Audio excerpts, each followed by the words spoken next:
Hello दोस्तों, आज मैं आपको सुनाने वाली हूँ एक स्टोरी जिसका नाम है घमंडी शेरनी। तो चलिए शुरू करते हैं।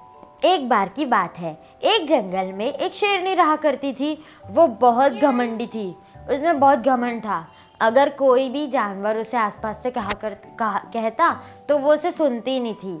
एक बार वो रास्ते से जा रही थी तो फिर उसको 3 बंदरों ने कहा, नमस्ते शेरनी जी, नमस्ते। लेकिन उनको बिना देखे आगे निकल गई। बंदरों को बहुत गुस्सा आया। फिर बंदरों ने कहा, उनमें से एक ने कहा कि अब ये शेरनी में बहुत घमंड है, अब हम इससे बात नहीं करेंगे। वो शेरनी वो जानवरों से कुछ भी फालतू का बोल दिया करती थी, उनकी बुराइयां करती थी। जैसे वो भालू को बोलती थी, तुम इतने मोटे गोरिल्ला जैसे गंदे से दिखते हो।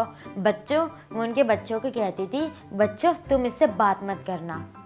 लेकिन जो शेरनी थी वो बहुत घमंडी थी, लेकिन जो उसका पति था वो बहुत अच्छा था और वो न्याय करता था हमेशा। एक बार की बात है, शेरनी जब सो रही थी तो उसकी एकदम गहरी नींद लग गई। जब वो नींद से उठी तब फिर उसने आसपास देखा तो उसके बच्चे थे ही नहीं, उसके बच्चे गायब थे। फिर वो बंदरों के पास गई। फिर उनने बंदरों से पूछा, तुमने मेरे बच्चों को देखा है? फिर उसने कहा, नहीं हमने तो नहीं देखा, हमको क्या पता तुम्हारे बच्चे का, ध्यान रखा करो तुम्हारे बच्चों का। तो शेरनी को बहुत दुख हुआ। फिर शेरनी ने किससे पूछा? फिर शेरनी ने दूसरे बंदर से पूछा। उसने कहा, ना ही हम आपसे नाता रखते हैं, ना ही आप हमसे नाता रखते हो, तो हम आपकी बात क्यों माने? तो फिर ऐसा शोर सुन के जंगल के सारे जानवर वहीं पर इकट्ठा हो गए। फिर शेरनी ने भालू से पूछा, भालू क्या तुमने मेरे बच्चों को कहीं देखा है? तो भालू बोलता, नहीं, मैं तो बहुत बड़ा गोरिल्ला जैसा दिखता हूँ ना, मैं तुम्हारे बच्चों को कैसे देख सकता हूँ? तुम्हारे बच्चे तो मेरे साथ नहीं खेलते ना, तुम ही तो मना करती हो उन्हें। तो फिर शेरनी को ऐसे बहुत दुख हुआ। ऐसे उनने जंगल के सारे जानवरों से पूछा, लेकिन किसी ने उससे बात नहीं की। और जैसे वो उनसे व्यवहार करती थी, वैसे ही उसने भी उनसे व्यवहार किया। फिर शेरनी को रोना आ गया। फिर शेरनी कूट कूट कर रोने लगी।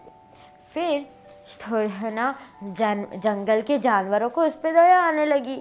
फिर उन्होंने कहा कि ठीक है, अब हम तुम्हारी मदद करते हैं। जंगल के सारे जानवर उनके बच्चों को ढूंढने लगे। सब ने इधर देखा, कोई इधर ढूंढ रहा है, कोई झाड़ियों में ढूंढ रहा है। फिर जिराफ को उसके बच्चे दिखे, कछुए के बच्चे और हिरण के बच्चों के साथ खेलते हुए दिखे। फिर उन्होंने उसको उससे मिलवाया। फिर वो तीनों जब मिले तो वो बहुत खुश हुई।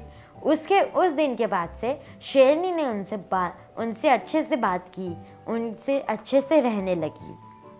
इस कहानी से हमें ये शिक्षा मिलती है कि घमंड बुरी बात होती है। बाय।